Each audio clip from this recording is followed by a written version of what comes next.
의견 진술 기회 드리겠습니다. 소추 의원 말씀하시겠습니까?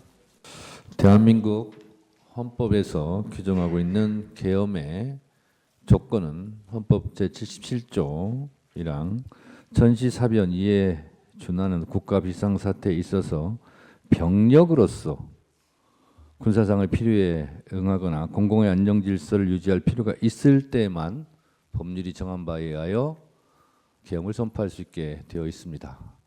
아마도 본능적으로 신원식 증인은 이러한 사항을 알고 있지 않았나, 그래서 계엄을 반대하지 않았나, 그렇게 저는 생각이 들었습니다. 피청구인은 야당에 대한 경고성 그리고 짧은 계엄을 했다고 주장을 합니다. 그런데 경고성이라면 비상계엄 선포문에 옐로우 카드가 아닌 레드 카드보다 더 심한 야당과 국회에 대한 용어는 쓰지 않지 않았을까라는 생각이 듭니다.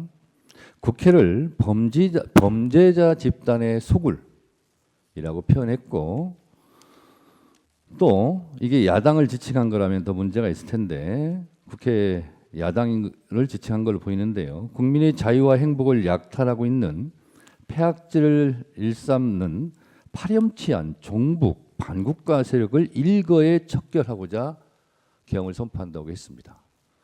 과연 이게 국회에 대한 경고성과 어울리는 용어일까, 이런 생각이 들었습니다. 그러면서 줄탄핵, 예산 폭거, 특검 이런 것을 예를 드는데요. 이 탄핵과 예산과 특검은 엄연한 대한민국 국가에서 헌법적으로 법률적으로 보장하고 있는 국회의 권한입니다.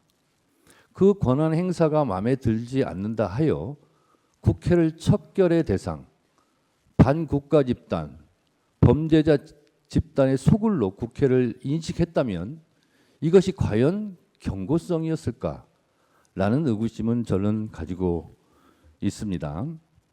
국회에 대해서 줄탄핵 말씀하시는데 국회에 있는 저로서는 늘 거부권이라는 말로 돌려보내드리고 싶습니다. 무려 거부권은 역대 대통령이 상상할 수 없을 정도의 25차례 정도의 거부권을 행사했습니다. 정말 경고성이었다라면 그냥 경고하면 될 것을 헌법에서 보장하고 있지 않는 엄연한 헌법 파괴 행위인 국회에 군대를 보내지 말았어야죠.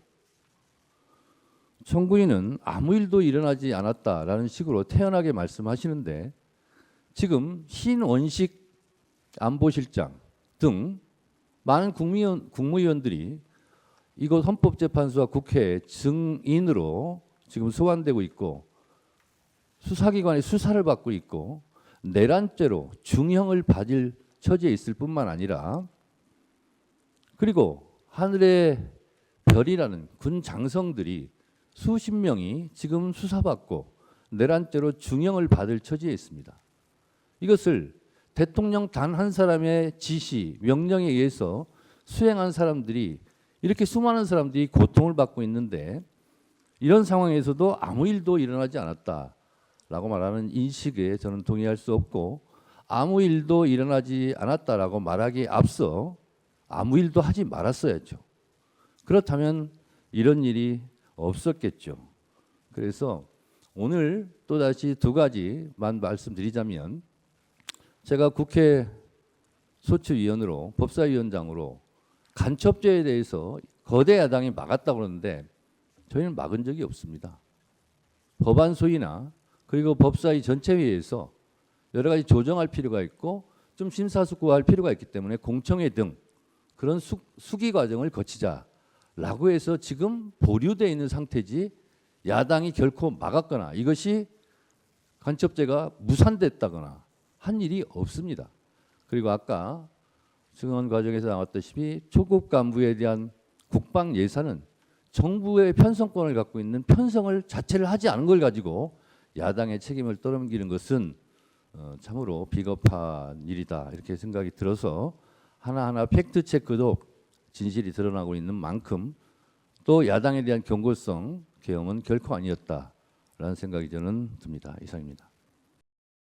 소추 위원장께서 이런 줄탄핵, 예산, 입법의 폭거가 국회의 권한이라고 얘기를 하셨는데 비상계엄의 선포와 그에 따르는 후속 조치도 엄연히 헌법상 대통령의 권한이라는 점을 말씀드립니다.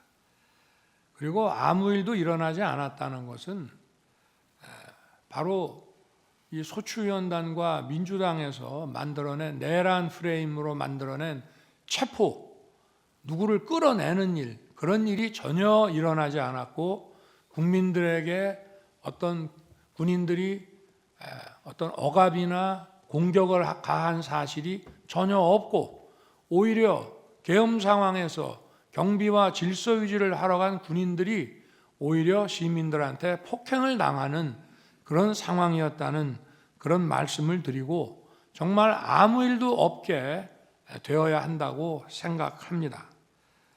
그리고 아까 지금 간첩법과 뭐 이런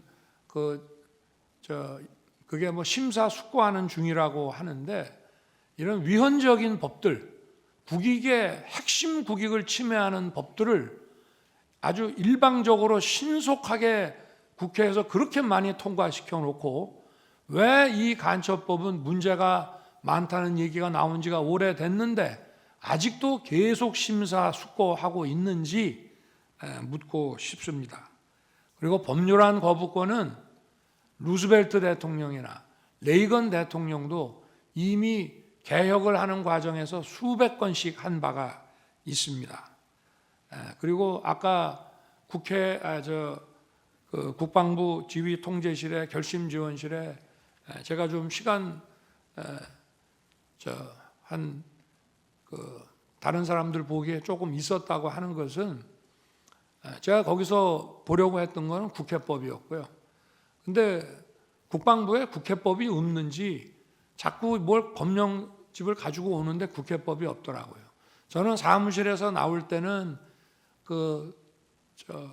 계엄 해제 요구 결의안 통과라는 것을 명시적으로 못 봤습니다. 회의하다가 갑자기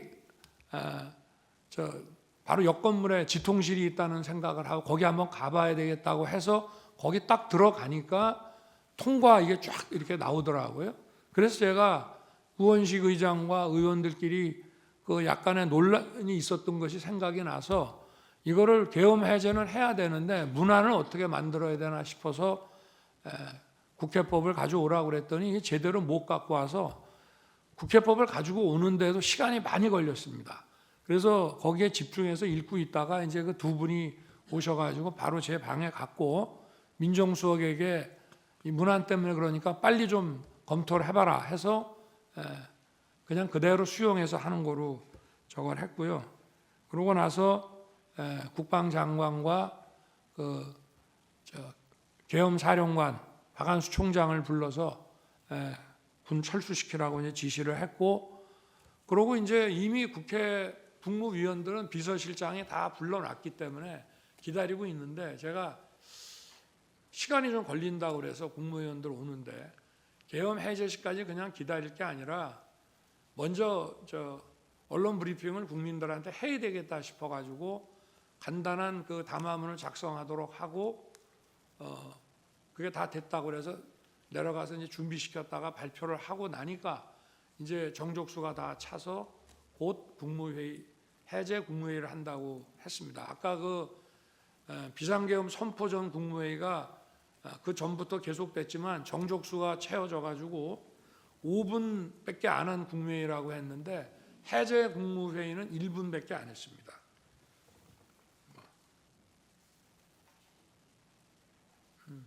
아니 그리고 간첩죄 개정 문제도 개정하기로 여야가 이미 합의를 다 해놓고 그 중국인 그 문제가 생기니까 갑자기 야당에서 보류한 거를 다시 한번 말씀드리겠습니다.